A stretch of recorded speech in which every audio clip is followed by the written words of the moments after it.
ओम श्री गणेशाय नमः। मैं शिवानी आपका हमारे चैनल पर हार्दिक अभिनंदन करती हूँ। आज मैं आपको वैशाख की चौथ की कहानी सुनाऊंगी। तो आइए शुरू करते हैं। एक बार भवानी उमा तथा उसका पुत्र श्री गणेश साथ साथ बैठे बातें कर रहे थे। तभी माता उमा ने पूछा, वत्स गणेश, वैशाखी चौथ का विधि विधान क्या है, सो कहो। इस चौथ को संकटनाशक चौथ क्यों कहते हैं? तब भगवान श्री गणेश जी महाराज ने अपने श्री मुख से कहा कि जग जननी माता वैशाख कृष्ण चतुर्थी को होने वाली चौथ सर्व प्रकार के संकट हरने वाली है, इसलिए इस चौथ को संकटनाशक चौथ कहा जाता है। इस दिन भगवान गणेश जी की पूजा की जाती है।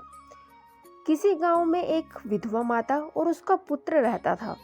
वह गायों को चराकर अपना पालन पोषण करता था। उसकी माता 12 मासी चौथ माता का व्रत करती थी।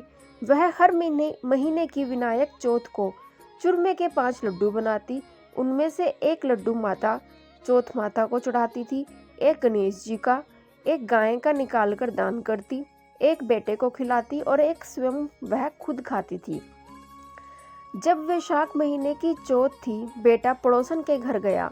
वहां चूरमा देखकर पूछने लगा तो वह बोली, आज वैशाखी चौथ है, इसलिए मैंने चूरमा बनाया है। तेरी माँ तो हर चौथ को ही बहुत सारे लड्डू बनाती है, पर तुझे केवल एक ही लड्डू खाने को देती है। ठंडी बासी रोटी की खाने को देती है। लड़का पड़ोसन की बातों में आ गया और अपनी माता से बोला, माँ तू तो चूरमा खाती है और मुझे सिर्फ एक लड्डू देती है, इसलिए तू अब चौथ माता का व्रत करना छोड़ दे। माँ ने कहा, बेटा मैं तो चौथ माता का व्रत तेरी ही सुख शांति के लिए करती हूँ, मैं यह व्रत नहीं छोड़ सकती।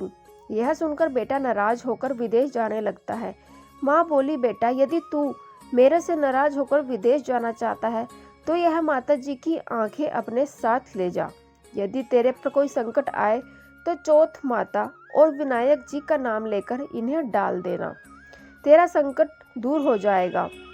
लड़का आंखों को लेकर विदेश चला गया। रास्ते में उसे एक खून से भरी हुई नदी मिली, जिसे पार करना असंभव था। लेकिन उस संकट की घड़ी में उसे अपनी माँ की याद आई और उसने एक आखा चौथ माता का नाम लेकर उस नदी में डाल दिया और कहा, चौथ माता यदि तू सच्ची है और मेरी माँ मेरे लिए ही व्रत करती है तो यह नदी दूध और पानी से भर जाए और मुझे रास्ता मिल जाए। ऐसा कहते ही उसे रास्ता मिल गया। आगे चलने पर भयंकर जंगल से भी उसे इसी प्रकार आंखें पूरा कर गुजरना पड़ा। आगे चलकर एक नगर में पहुंचा। उस राजा के यहाँ रोज एक मिट्टी के बर्तन का अलाव पकता था।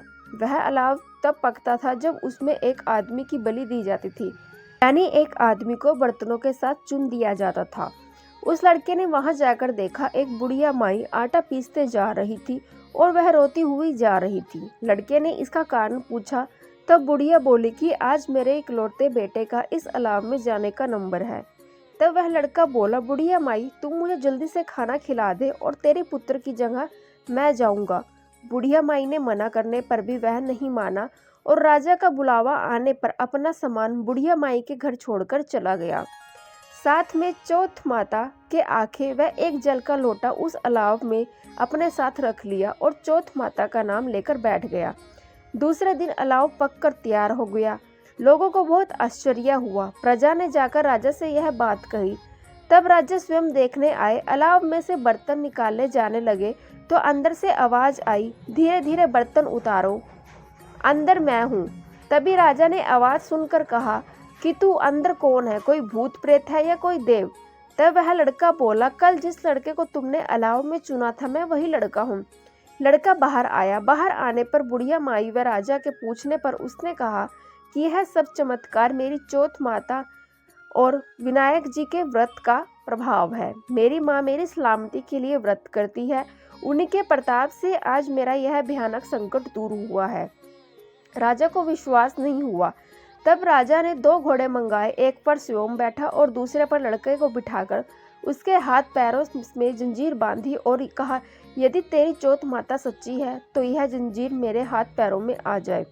लड़के ने चौथ माता का आंखा पुरकर कहा, गणेश जी महाराज आप ही मेरी रक्षा करना। इतना कहते ही भगवान जी की कृपा से वह जंजीर खुलकर राजा के हाथ में जा गिरी। राजा रानी में प्रजा ने चौथ माता का चमत्कार अपनी आंखों से देखा। उसी दिन से वे सभी चौथ माता व विनायक जी के परम भक्त हो गए। आज राजा ने अपनी राजकुमारी का विवाह उस लड़के के साथ कर दिया और बहुत सारा धन वैभव देकर उसको विदा किया। अब वह दोनों वर वधू अपने गांव पहुंचे तो लोगों ने वहां जाकर बुढ़िया माई को बताया कि तेरा बेटा बहू को लेकर आ रहा है। तब वह बोली, अरे नहीं, मेरे भाग्य में बहू बेटे का सुख कहाँ। वह ऐसा कह ही रही थी कि दोनों जने उसके पैरों में आकर गिर गए और बेटा अपनी माँ से माफ़ी मांगने लगा और कहने लगा कि यह सब चौथ माता की कृपा से ही है कि आज मैं तेरे सामने खड़ा हूँ। उसके बाद उसने सारी नगर में ढिंढोरा पिटवा दिया कि सारी सुहागनें बेटे की माँ हो सके तो लड़कियां भी चौथ माता का व्रत करें, हो सके तो पूरी 12 महीने की चौथ करें, नहीं तो चारों बड़ी चौथ करें, नहीं तो 2 चौथ तो अवश्य ही करें। हे चौथ माता, जैसे तुमने बुढ़िया माई और उसके बेटे को दिया वैसे ही सभी की कहानी सुनने वाले को भी देना। तो यह थी चौथ माता की कहानी। अगर आपको हमारी यह प्रस्तुति अच्छी लगी हो, चैनल को लाइक, शेयर और सब्सक्राइब जरूर करें। घंटे वाला बटन दबाएं ताकि वीडियो पर आने वाला हर एक अपडेट आपको समय अनुसार मिलता रहे। धन्यवाद।